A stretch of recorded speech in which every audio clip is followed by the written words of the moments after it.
Hello friends, welcome to Elf Academy. मैं आकाश मेहता। आज हम डिस्कस करेंगे करंट अफेयर्स मई महीने के Gujarat specific. Let's start with the first news. हमारी पहली न्यूज़ है फ्रेंड्स कि अभी रिसेंटली अटल सरोवर, जो राजकोट के अंदर एक अटल सरोवर बनाया गया है, उसको पब्लिक के लिए ओपन किया गया है। उसके बारे में बात करते हैं। तो the city of Rajkot got the Atal Sarovar on the first में गुजरात स्थापना दिवस भी सेलिब्रेट किया जाता है 1 मई को। तो उसी दिन राजकोट के अंदर अटल सरोवर को पब्लिक के लिए ओपन किया गया। अगर मैं इस अटल सरोवर की स्पेसिफिकेशन के बारे में बात करूँ तो इसका जो लेटेस्ट अट्रैक्शन है वो 2.93 लाख स्क्वायर मीटर के एरिया के अंदर स्प्रेड हुआ है। उसके अंदर पार्किंग की सुविधा है, गार्डन की सुविधा है, एंट्री गेट है, बर्ड आइलैंड है, नेचर पार्क है, फाउंटेन्स है, पार्टी प्लॉट है, लेजर शो अवेलेबल है और बहुत सारी अलग अलग फैसिलिटीज है जो इस सरोवर में आने के लिए लोगों को अट्रैक्ट करता है। Right. The word dream is inscribe on the bank of Atal Sarovar. Atal सरोवर के जो बैंक है, जो उसका किनारा है, उसके ऊपर कौन सा वर्ड इंस्क्राइब किया गया है? Dream word. आप यहाँ पे देख सकते हो, ये अटल सरोवर है जो अभी रिसेंटली पब्लिक के लिए ओपन किया गया है। और इसके बैंक के ऊपर, उसके किनारे के ऊपर कौन सा वर्ड इंस्क्राइब किया गया है? ड्रीम वर्ड इंस्क्राइब किया गया है। बराबर ना? ओके। और the sarovar has been constructed at a cost of around 136 crore, 136 crore के कॉस्टिंग के ऊपर इस सरोवर को बनाया गया है। और वहाँ पे पार्किंग, लेजर शो, फाउंटेन्स, ऐसी बहुत सारी फैसिलिटीज है जो टूरिज्म को अट्रैक्ट कर सकता है। और कौन सा वर्ड इंस्क्राइब किया गया है? ड्रीम वर्ड इंस्क्राइब किया गया है उसके बैंक के ऊपर। बराबर ध्यान में रखना है। और कब उसको इनोग्रेट किया गया पब्लिक के लिए? कब इसको ओपन किया गया? 1 मई, गुजरात स्थापना दिवस के ऊपर। कहाँ पे? राजकोट के अंदर। ध्यान में रखना है। तो एग्जाम पॉइंट ऑफ व्यू से क्वेश्चन कौन कौन से बन सकते हैं कि अभी रिसेंटली अटल सरोवर का इनोग्रेशन किया गया है, पब्लिक के लिए उसको ओपन किया गया है, वो कहाँ पे है? राजकोट के अंदर। और उसके अलावा कौन सा वर्ड उसके बैंक के ऊपर इंस्क्राइब किया गया है? ड्रीम वर्ड उसके बैंक के ऊपर इंस्क्राइब किया गया है। तो आई थिंक आपको इस न्यूज़ में समझ में आया होगा फ्रेंड्स। ओके, चलो। हमारी नेक्स्ट न्यूज़ है फ्रेंड्स, बहुत इंपॉर्टेंट न्यूज़ है कि अजरक अजरक को अभी जीआई टैग दिया गया है, जियोग्राफिकल इंडिकेशन टैग दिया गया है। ये जो अजरक है ना, वो एक कापड़ है। आप देख सकते हो, ऐसा एक कापड़ है। राइट। अजरक जो कच्छ में ये ज्यादातर बनता है, तो कच्छ के अजरक कापड़ को अभी जीआई टैग दिया गया है। उसके बारे में डिस्कस करते हैं। तो ये जो जियोग्राफिकल इंडिकेशन टैग है, जीआई टैग, वो अभी रिसेंटली किसके द्वारा इसको ग्रांट किया गया है? तो संस्था है controller general of patent, design and trademark. The office of the office of controller general of patent, design and trademark, ये संस्था के द्वारा अभी रिसेंटली जीआई टैग ग्रांट किया गया है। किसको? कच्छ के अजरक कापड़ को। राइट। तो ये GI tag, geographical indication tag, किसको दिया जाता है फ्रेंड्स? तो एक ऐसी पर्टिकुलर चीज जो एक जियोग्राफिकल एरिया में बहुत सारी मात्रा में पाई जाती है और वो एरिया के लिए वो यूनिक है। और ऐसा प्रोडक्शन, ऐसी चीज और कोई जगह पे नहीं मिलती है। तो ऐसे पर्टिकुलर जियोग्राफिकल लोकेशन के लिए उस पर्टिकुलर चीज को क्या दिया जाता है? जीआई टैग दिया जाता है। फॉर एग्जाम्पल, पाटन के पटोड़े। मतलब पटोड़े तो कहाँ के फेमस है? पाटन के। मतलब वो पटोड़े पाटन एरिया के नाम से जाने जाते हैं। राइट। तो यहाँ पे अगर यही टैग दिया गया है अजरक को, तो अजरक की ये जो कापड़ है वो कौन से एरिया से जाने जाएंगे? कच्छ एरिया से जाने जाएंगे। मतलब यहाँ से, यहाँ के जो आर्टिजियंस है उनका भी रेवेन्यू बढ़ेगा, उनको भी फेमस होने का मौका मिलेगा। और उनकी जो प्रोडक्ट है वो और स्टैंडर्डाइज होगी वर्ल्ड लेवल पे। और उनका जो लिविंग स्टैंडर्ड है वो इम्प्रूव हो पाएगा। सिंपल। बराबर ना? राइट। तो जीआई टैग देने से फायदा क्या होता है? एक पर्टिकुलर एरिया का जो प्रोडक्ट, कि जो वो उस एरिया तक ही सीमित था, वो उसको अभी वर्ल्ड लेवल पे एक्सप्लोजर मिलता है। बराबर ना? वहाँ के लोगों की लाइफस्टाइल इंप्रूव हो सकती है, इकोनॉमी बढ़ सकती है। बराबर ना? तो ये जीआई टैग देने के फायदे हैं फ्रेंड्स। बराबर ना? राइट। तो अभी रिसेंटली जीआई टैग दिया गया है कच्छ के अजरक कापड़ को। ये अजरक के बारे में बात करते हैं। और ये जीआई टैग किसके द्वारा दिया गया वो ध्यान में रखना है। The office of control general of patent, design and trademark के द्वारा दिया गया है। बराबर ना? ओके। तो अगर ये जो अजरक को जीआई टैग दिया गया है, ये जो सर्टिफिकेशन है वो मात्र क्राफ्टमैनशिप को प्रमोट नहीं करता, लेकिन वहाँ की जो ट्रेडिशनल नॉलेज है, वहाँ के लोगों की जो ट्रेडिशनल नॉलेज है, जिस तरीके से वो टेक्निक का यूज़ करके ये कापड़ को बनाते हैं, उसको भी प्रमोट करता है, बराबर ना। Ajrakh a time honoured textile craft, एक टेक्सटाइल क्राफ्ट है, hold the deep root in the cultural tapestry of the Gujarat, particularly in the region of Sindh, Barmer और कच्छ। तो सिंध, बाड़मेर और कच्छ के अंदर ये बहुत बहुत सदियों से ये टेक्सटाइल क्राफ्ट को बनाया जा रहा है, बराबर ना। अगर मैं अजरक के अंदर क्या किया जाता है फ्रेंड्स, तो एक हैंड ब्लॉक प्रिंटिंग एक कॉटन क्लोथ के ऊपर की जाती है। आप यहाँ पे देख सकते हो। तो ये जो प्रिंटिंग की है वो हैंड ब्लॉक प्रिंटिंग है, जो एक कॉटन के ऊपर की जाती है, बराबर ना। सदियों से ये प्रैक्टिस होती जा रही है। कौन से एरिया के अंदर? सिंध, बाड़मेर और कच्छ एरिया के अंदर, बराबर ना, ध्यान में रखना है। और ये अजरक कापड़ सबसे ज्यादा मात्रा में कच्छ के धवाड़का और अजरकपुर, ये दोनों विलेज के अंदर सबसे ज्यादा मात्रा में देखने को मिलती है। और अगर मैं अजरकपुर की बात करूँ पर्टिकुलरली, तो अजरकपुर विलेज के नाम से ही अजरक कापड़ को अजरक नाम दिया गया है। वहाँ से 400 सालों से ये कापड़ बनता आ रहा है। और वहाँ पे जो सिंध मुस्लिम्स हैं, वो सदियों से ये काम करते आ रहे हैं, बराबर ना। और over the centuries the village has evolve into the hub of creativity, where artisans blend tradition with the innovation to produce the exquisite Ajrakh textiles that showcase the region's vibrant cultural heritage, बराबर ना। तो ये जो अजरक कापड़ है, सबसे ज्यादा मात्रा में अजरकपुर विलेज है कच्छ के अंदर, वहाँ पे देखने को मिलता है। वहाँ पे उसका प्रोडक्शन सबसे ज्यादा होता है। 400 सालों से ये प्रोडक्शन वहाँ पे होता आया है, बराबर ना। सिंध मुस्लिम्स ने सबसे पहले इंट्रोड्यूस किया था इस कापड़ को, बराबर ना। तो अभी उसको जीआई टैग दिया गया है, ताकि ये कापड़ ये रीजन से थोड़ा बाहर निकले, उसको एक्सपोजर मिल सके, वहाँ के लोगों की लाइफस्टाइल इंप्रूव हो सके, बराबर ना। ओके, कौन सी संस्था के द्वारा ये जीआई टैग दिया गया है वो ध्यान में रखना है। Office of control general of patent, design और ट्रेडमार्क के द्वारा, बराबर ना। आई थिंक आपको इस चीज को समझ में आया होगा फ्रेंड्स।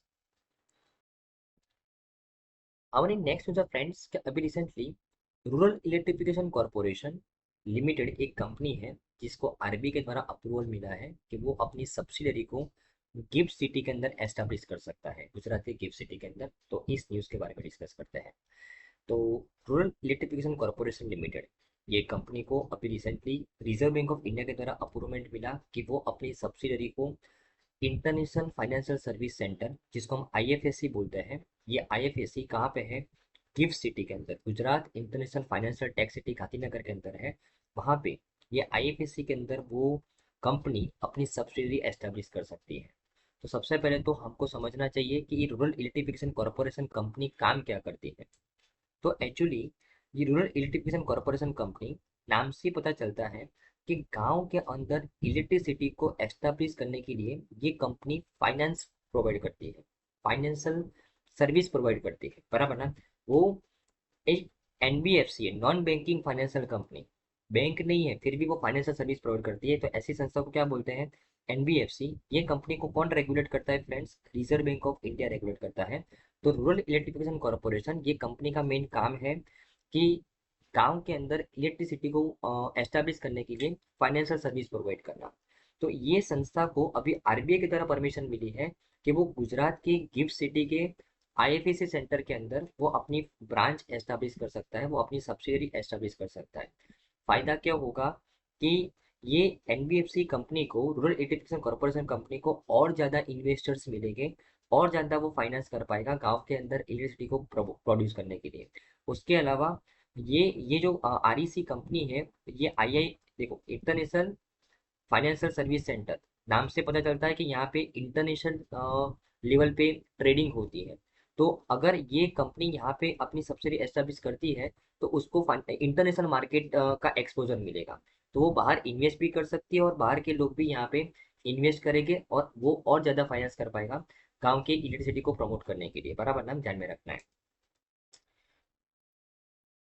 तो अगर मैं रूरल इलेक्ट्रिफिकेशन कॉर्पोरेशन की बात करूँ, तो एक महारत्न कंपनी है, गवर्नमेंट ओन महारत्न कंपनी है, मिनिस्ट्री ऑफ पावर के अंडर में काम करती है। उसको रेगुलेट कौन करता है? Reserve bank of India. वो रिजर्व बैंक ऑफ इंडिया के अंडर में एज ए एनबीएफसी काम कर रही है, पब्लिक फाइनेंशियल इंस्टीट्यूशन के तौर पे काम कर रही है, बराबर ना। और ये अपना ब्रांच है वो IFSC international financial service sector के अंडर में एस्टेब्लिश करना चाहती है, बराबर ना। ओके, इसके लिए वो रिसेंट न्यूज में है। तो एक बार यूज रिवाइज कर लेते हैं कि रूरल इलेक्ट्रिफिकेशन कॉर्पोरेशन लिमिटेड को अभी आरबीआई का अप्रूवल मिला कि वो अपनी जो सब्सिडी है वो कहाँ पे एस्टेब्लिश कर सकता है, गुजरात के गिफ्ट सिटी के अंदर। गुजरात की गिफ्ट सिटी में इंटरनेशनल फाइनेंशियल सर्विस सेंटर है, वहाँ पे एस्टेब्लिश कर सकता है, राइट ना। और ये जो आरईसी है एक महारत्न कंपनी है जिसका काम है गांव के अंदर इलेक्ट्रिसिटी को एस्टेब्लिश करने के लिए जो कंपनी काम कर रही है उसको फाइनेंशियल सर्विस प्रोवाइड करना। फॉर एग्जांपल टोरेंट पावर है, वो गांव के अंदर इलेक्ट्रिसिटी प्रोवाइड करना चाहता है, बराबर ना, टावर्स ग्रिड ग्रिड प्रोड्यूस करना चाहता है, तो टोरेंट पावर को फाइनेंस कौन करेगा, रूरल इलेक्ट्रिफिकेशन कॉर्पोरेशन फाइनेंस करेगा, बराबर ना। तो ये गवर्नमेंट ओन कंपनी है, मिनिस्ट्री ऑफ पावर के अंडर में काम करती है, और वो रजिस्टर्ड है आरबीआई के अंडर में। कौन कौन सी कैटेगरी के अंदर, तो NBFC, non banking financial company, public finance institution और इंफ्रास्ट्रक्चर फाइनेंसिंग कंपनी, ये तीन कैटेगरी के अंदर में वो आरबीआई के अंडर में रजिस्टर्ड है, मिनिस्ट्री ऑफ पावर के अंडर में काम करती है, बराबर ना, राइट। ओके, तो आई थिंक आपको इस चीज़ में अच्छे समझ में आएगा फ्रेंड्स। हमारी नेक्स्ट है फ्रेंड्स कि अभी रिसेंटली सौराष्ट्र यूनिवर्सिटी ने अभी एमओयू साइन किया है संस्कृत यूनिवर्सिटी के साथ, उसके बारे में बात करें तो Saurashtra university has entered into the agreement with the Somnath Sanskrit university of Veraval. ये जो सोमनाथ संस्कृत यूनिवर्सिटी वो कहाँ से है, वेरावल से। सौराष्ट्र यूनिवर्सिटी ने एक एमओयू साइन किया सोमनाथ संस्कृत यूनिवर्सिटी के साथ जो वेरावल में बिलोंग करती है, to increase the knowledge of students and accelerate the research. Research program को प्रमोट करने के लिए, स्टूडेंट्स के नॉलेज को इंक्रीज करने के लिए सौराष्ट्र यूनिवर्सिटी ने सोमनाथ संस्कृत यूनिवर्सिटी के साथ पार्टनरशिप की, एमओयू साइन किया, बराबर में ध्यान में रखना है। इन विच ये एमओयू के अंदर Indian knowledge tradition has been emphasise in the national education policy. तो ये एमओयू के अंदर किसके ऊपर फोकस किया जाएगा, इंडियन नॉलेज ट्रेडिशन के ऊपर फोकस किया जाएगा according to the national education policy 2020, बराबर ना। ओके, और ये जो एग्रीमेंट है वो बहुत सारे बेनिफिट्स लेके आएगा, किसके लिए, स्टूडेंट्स के लिए, टीचर्स के लिए और रिसर्चर्स के लिए of both the universities. Saurashtra university has entered into the MOU with the Somnath Sanskrit university in the respect of the various academic and research related matters. तो ये एग्रीमेंट के माध्यम से ये दोनों यूनिवर्सिटी के स्टूडेंट्स, टीचर्स और रिसर्चर्स को बहुत फायदा होगा। ये MOU is for student and staff exchange, translation of the Sanskrit text, lecture series, research, joint publication, seminars, etc. ये एमओयू क्यों साइन हुआ है कि दोनों यूनिवर्सिटी एक दूसरे के स्टूडेंट और स्टाफ को एक्सचेंज कर सके, एक दूसरे के बेस्ट प्रैक्टिस को डिलीवर कर सके, और संस्कृत की जो टेक्स्ट है उसको ट्रांसलेट कर सके, बेस्ट लेक्चर सीरीज प्रोवाइड कर सके, दोनों यूनिवर्सिटी एक दूसरे को रिसर्च एक्टिविटी कर सके। तो ऐसे पर्पज से ये एमओयू साइन हुआ है फ्रेंड्स, बराबर ना। ओके, तो आई थिंक आपको इस चीज़ में समझ में आया होगा कि अभी रिसेंटली सौराष्ट्र यूनिवर्सिटी ने किसके साथ पार्टनरशिप की है फ्रेंड्स, सोमनाथ संस्कृत यूनिवर्सिटी जो वेरावल से बिलोंग करती है।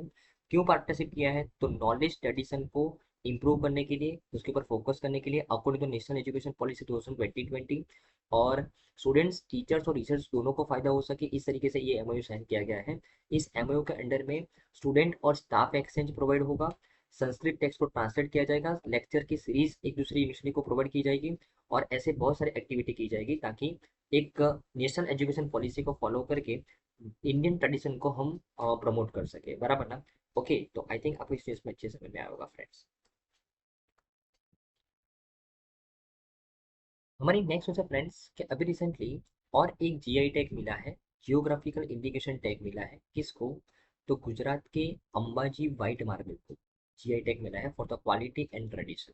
उसके बारे में बात करते हैं, अंबाजी व्हाइट मार्बल के बारे में बात करते हैं। तो आप ये फोटो में देख सकते हो, ये व्हाइट मार्बल है जो अंबाजी से है, पर अंबाजी का है, बराबर ना। ओके, मतलब गुजरात में एक जगह है अंबाजी, तो ये लोकेशन पे सबसे ज्यादा ये व्हाइट मार्बल मिलते हैं, इसके लिए उसका नाम ही रखा गया है अंबाजी व्हाइट मार्बल, बराबर ना।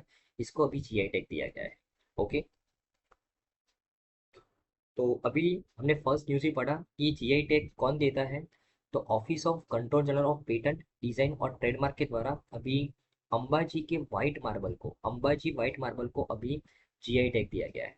अभी हमने पढ़ा कि जीआई टैग देने से क्या फायदा होता है कि फॉर एग्जांपल ये जो व्हाइट मार्बल है, अभी तक वो अंबाजी के रीजन में ही था फेमस, लेकिन अभी उसको जीआई टैग मिलने से उसका नेशनल इंपोर्टेंस बढ़ जाता है, और जो चीज़ का नेशनल इंपोर्टेंस बढ़ जाता है वो इंटरनेशनल लेवल पे भी बहुत ज़्यादा डिमांड में आ जाती है, राइट। तो वहाँ के जो आर्टिजन्स है वो उनको एक्सपोजर मिलता है, उनकी लाइफ स्टाइल इंप्रूव हो सकती है, उस पर्टिकुलर रीजन की इकोनॉमी बढ़ सकती है।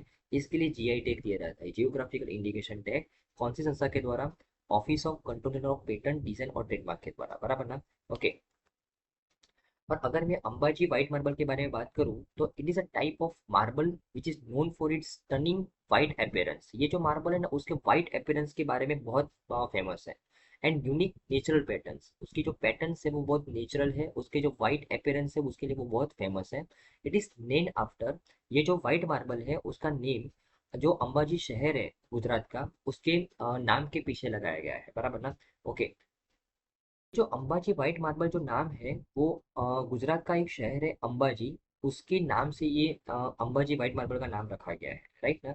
और ये जो अंबाजी जो शहर है गुजरात का वहाँ पे ये जो मार्बल है सबसे ज्यादा मात्रा में पाया जाता है, राइट। और it is characterised by is a pristine white colour. इसका मेन गुणधर्म क्या है, उसका white colour which often features subtle grey और बेज वेनिंग। और it has a very long lasting shine और ड्यूरेबिलिटी, उसकी जो ड्यूरेबिलिटी वो बहुत ज़्यादा है, उसकी लाइफ बहुत ज़्यादा है। The smooth and polish surface of the marble adds to its appeal and sophistication, बराबर ना। ओके। ओके। अगर मैं इस मार्बल के कॉम्पोजिशन के बारे में बात करूँ तो उसके अंदर silicon oxide, calcium oxide, magnesium oxide, iron oxide, aluminium oxide और प्रीडोमिनेटली कैल्शियम ऑक्साइड है। और जो इंटेलेक्चुअल प्रॉपर्टी फैसिलिटेशन सेंटर है हमारा कॉन्फेडरेशन ऑफ इंडियन इंडस्ट्री का, जो मिनिस्ट्री ऑफ एमएसएमई के द्वारा एस्टेब्लिश किया गया है, वो उसने बहुत ही इंपॉर्टेंट रोल प्ले किया है ये अंबाजी मार्बल को जो जीआई टैग मिला उसके अंदर, बराबर ना। ध्यान में रखना है कि जो जीआई टैग मिला, जीआई टैग कौन सी संस्था के द्वारा दिया गया, तो जीआई टैग दिया गया है office of control general of patents design और ट्रेडमार्क के द्वारा। और ये जो जीआई टैग मिला इस संस्था के द्वारा उसके अंदर सबसे ज्यादा इंपॉर्टेंट रोल किसने प्ले किया है, तो ministry of MSME micro small और मीडियम एंटरप्राइज मिनिस्ट्री के अंडर में एक संस्था है कॉन्फेडरेशन ऑफ इंडियन इंडस्ट्री, उसका जो इंटेलेक्चुअल प्रॉपर्टी फैसिलिटेशन सेंटर है उसने बहुत इंपॉर्टेंट रोल प्ले किया है, बराबर ना।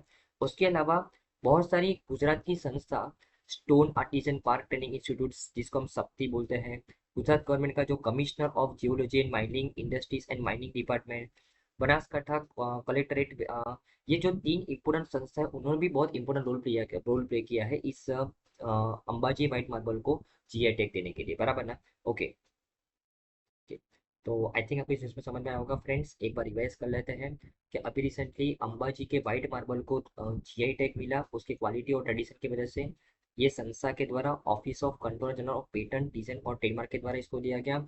और उसके अलावा इसका जो नाम है अंबाजी शहर है उसके नाम से रखा गया है, उसकी वाइटनेस की वजह से, उसकी लॉन्ग लास्टिंग ड्यूरेबिलिटी की वजह से, उसकी पॉलिश सरफेस की वजह से ये मार्बल बहुत ही फेमस है। और अभी उसको जीआई टैग दे के उसको नेशनल और इंटरनेशनल लेवल पे फेमस करने का यहाँ पे प्रयत्न है सरकार का, राइट। ओके। तो आई थिंक आपको इस चीज़ पे समझ में आया होगा फ्रेंड्स। हमारी नेक्स्ट क्वेश्चन फ्रेंड्स कि अभी रिसेंटली न्यूज़ में आया है कि स्मार्ट मीटर्स की वजह से गुजरात के जो लोग हैं वो बहुत ज़्यादा अनहैप्पी है। तो ये स्मार्ट मीटर क्या है, क्यों गुजरात के लोग बहुत ज़्यादा अनहैप्पी है, उसके बारे में बात करते हैं। अभी ये गुजरात के लोग क्यों अनहैप्पी है उसको समझने से पहले ये स्मार्ट मीटर क्या है उसको समझ लेते हैं। तो गुजरात ऊर्जा विकास निगम लिमिटेड, ये संस्था के द्वारा उनके ऑफिसर के द्वारा क्या बताया गया है कि स्मार्ट मीटर और कन्वेंशनल डिजिटल मीटर के बीच में क्या डिफरेंस है, कि स्मार्ट मीटर है ना कम्युनिकेट कर सकता है। देखो, ये कन्वेंशनल डिजिटल मीटर है, बराबर, ये कन्वेंशनल डिजिटल मीटर है और ये स्मार्ट मीटर है दोनों। तो ये जो स्मार्ट मीटर है वो कम्युनिकेट कैसे करता है, तो कम्युनिकेट मतलब वो फ्रीक्वेंटली हर 30 मिनट के अंदर वो डीजीवीसीएल को, मतलब फॉर एग्जांपल मैं मान लेता हूँ कि भाई आप दक्षिणी गुजरात में रहते हो तो वहाँ पे कौन सी डिस्कॉम है, डीजीवीसीएल। तो वो हर 30 मिनट के अंदर वो डीजीवीसीएल को मैसेज प्रोवाइड करता है कि भाई ये पर्टिकुलर मीटर से कितना इलेक्ट्रिसिटी कंज्यूम हुआ, बराबर ना। वो हर 30 मिनट के अंदर ये इन्फॉर्मेशन प्रोवाइड करेगा। उसी सेम तरीके से वो फ्रीक्वेंटली कस्टमर को भी स्मार्टफोन के माध्यम से इंफॉर्मेशन प्रोवाइड करता रहता है। तो ये डेटा को कम्युनिकेट करता रहता है, इसके लिए उसको बोला गया है स्मार्ट मीटर फ्रेंड्स, बराबर ना। ओके। और कन्वेंशनल मीटर के अंदर कैसा था कि when a discom official comes and takes a reading to generate the electricity bill, smart meters track the energy consumption every 30 minutes and send the updates to the both the customer smartphone and the distribution company। दोनों के बीच में difference क्या है कि conventional metre में अभी क्या होता है कि एक डिजिटल मीटर है, वहां पे डिस्कॉम का कोई व्यक्ति आएगा महीने के या तो फिर 2 महीने के एंड के बाद वो रीडिंग लेगा और एक इलेक्ट्रिसिटी बिल को जनरेट करता है। स्मार्ट मीटर में क्या होता है कि हर 30 मिनट के बाद डिस्कॉम को, एक पर्टिकुलर डिस्कॉम को और कस्टमर को स्मार्टफोन के द्वारा इंफॉर्मेशन मिल जाती है कि कितना इलेक्ट्रिसिटी का कंजप्शन हुआ, बराबर ना। ओके। उसके अलावा अगर कोई अलर्ट होता है, मतलब अगर कोई फॉर एग्जांपल इंटरप्शन होता है सर्विस के अंदर, तो भी वो अलर्ट जनरेट करता है डिस्कॉम को भी और कस्टमर को भी, बराबर ना। ओके। अभी ये गुजरात में जो स्मार्ट मीटर्स इंस्टॉल किए गए हैं, वहाँ पे लोग कंप्लेन क्यों कर रहे हैं? तो लोगों का कहना ऐसा है कि जैसे ही, अभी देखो, पहले सबसे पहले तो कि यहाँ पे इस मीटर के अंदर पहले रिचार्ज करना पड़ता है। नॉर्मली ट्रेडिशनल मीटर में क्या होता था कि भाई डिस्कॉम का एक ऑफिशियल रीडिंग लेने के लिए आएगा, एक बिल जनरेट करेगा, और बिल में जो पैसा आएगा वो हमको पे करना होता है एक टाइम लिमिट के अंदर। लेकिन स्मार्ट मीटर के अंदर आपको रिचार्ज करना पड़ता है। रिचार्ज करोगे तभी आप इलेक्ट्रिसिटी को कंज्यूम कर पाओगे, वरना नहीं कर पाओगे। और रिचार्ज में मिनिमम 300 का बैलेंस तो रखना ही होता है, बराबर। और अगर फॉर एग्जांपल आपने 1,000 रुपये का रिचार्ज करवाया, तो आप जैसे ही आपका 700 रुपये का कंजप्शन कंप्लीट हो जाएगा, तब से आपके ऊपर अलर्ट आने शुरू हो जाएंगे। तब से आपके ऊपर अलर्ट आने शुरू हो जाएंगे, और मिनिमम मैक्सिमम मैक्सिमम 4 अलर्ट आएंगे, और 4 अलर्ट में अगर आपने वापिस रिचार्ज नहीं करवाया तो आपकी इलेक्ट्रिसिटी को कट किया जाएगा, बराबर ना।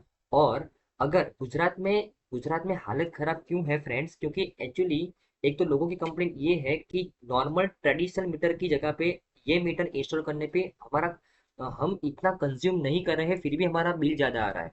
लोगों की कंप्लेंट ये है। दूसरा कि जैसे ही 300 का रिचार्ज, मतलब जैसे ही लिमिट 300 तक पहुंच जाती है, वैसे ही नेगेटिव बैलेंस शो होता रहता है, बराबर ना। ओके। दूसरी कंप्लेंट क्या है फ्रेंड्स, कि जैसे ही फॉर एग्जांपल मैंने 1,000 का रिचार्ज किया, 700 का कंजप्शन कर दिया, और मेरे मेरे वॉलेट में अभी 300 रुपया है, लेकिन 300 रुपया होते हुए भी वो नेगेटिव बैलेंस दिखाना शुरू कर देगा। और नेगेटिव बैलेंस जैसे ही दिखाना शुरू कर देगा, ऐसे ही फटाफट 4 अलर्ट आएंगे, और 4 अलर्ट के अंदर अंदर अगर आपने फिर से रिचार्ज नहीं करवाया तो आपकी इलेक्ट्रिसिटी को काटा जाता है, बराबर ना, इसके अंदर। उसके अलावा अगर कोई व्यक्ति स्मार्ट मीटर को इंस्टॉल करवाने के लिए रेडी नहीं होता है, तो उस व्यक्ति को 10,000 की पेनल्टी लगाई जाती है, मतलब कंपल्सन कर दिया है गुजरात के अंदर। तो ये लोग यहाँ पे प्रोटेस्ट कर रहे हैं कि एक तो नॉर्मल मीटर से ज़्यादा बिल आ रहा है, उसके अलावा 300 रुपये का रिचार्ज होते हुए भी नेगेटिव बैलेंस दिखाता है, और जैसे ही नेगेटिव बैलेंस दिखाता है, ऐसे 4 अलर्ट आने के बाद वो हमारी इलेक्ट्रिसिटी को कट किया जाता है, बराबर ना। और अगर हम ये स्मार्ट मीटर इंस्टॉल करवाने के लिए रेडी नहीं होते, तो हमारे पास 10,000 की पेनल्टी ली जाती है, बराबर ना। ओके, तो ये कुछ कंप्लेंट्स है गुजरात के लोगों की स्मार्ट मीटर के ऊपर, ध्यान में रखना है। ओके। जैसे मैंने आपको बात किया कि कस्टमर को मिनिमम 300 रुपये बैलेंस रखना ही रखना है उसके अकाउंट के अंदर। और ओके।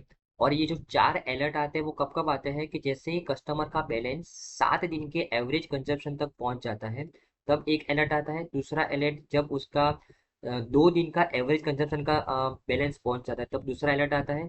तीसरा अलर्ट जीरो बैलेंस पे आता है, और चौथा बैलेंस नेगेटिव नेगेटिव बैलेंस 200 रुपये का जब नेगेटिव बैलेंस पहुंच जाता है तब आता है। तो टोटल 4 बार अलर्ट आता है।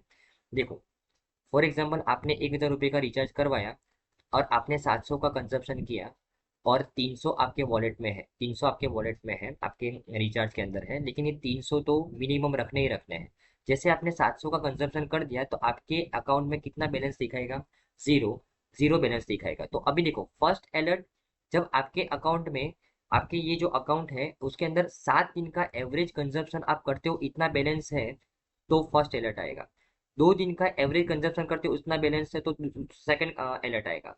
तीसरा अलर्ट जीरो बैलेंस पे आएगा, और चौथा अलर्ट जब नेगेटिव में 200 रुपये का बैलेंस हो जाएगा, तब ये चौथा अलर्ट आएगा। और चौथे अलर्ट आने के बाद इलेक्ट्रिसिटी को कट किया जाता है, बराबर है, ध्यान में रखना है। ओके, तो ये पूरे रूल्स मैंने आपको समझा दिए स्मार्ट मीटर के। और गुजरात का ये जो स्मार्ट मीटर इंस्टॉलेशन प्रोग्राम है उसको अभी होल्ड पे रखा गया है। तो अगर मैं इस इंस्टॉलेशन के बारे में बात करूँ, तो ये इंस्टॉलेशन गुजरात के अंदर 2021 से शुरू हुआ है। कौन से प्रोग्राम के अंडर में? रिवेम डिस्ट्रीब्यूशन सेक्टर स्कीम के अंडर में, बराबर ना। और ओके, सेंट्रल गवर्नमेंट के द्वारा गुजरात के लिए 16,663 करोड़ रुपए अलोकेट किया गया है 2021-22, 2025-26 के लिए, ये 5 सालों के अंदर स्मार्ट मीटर को एस्टेब्लिश करने के लिए। और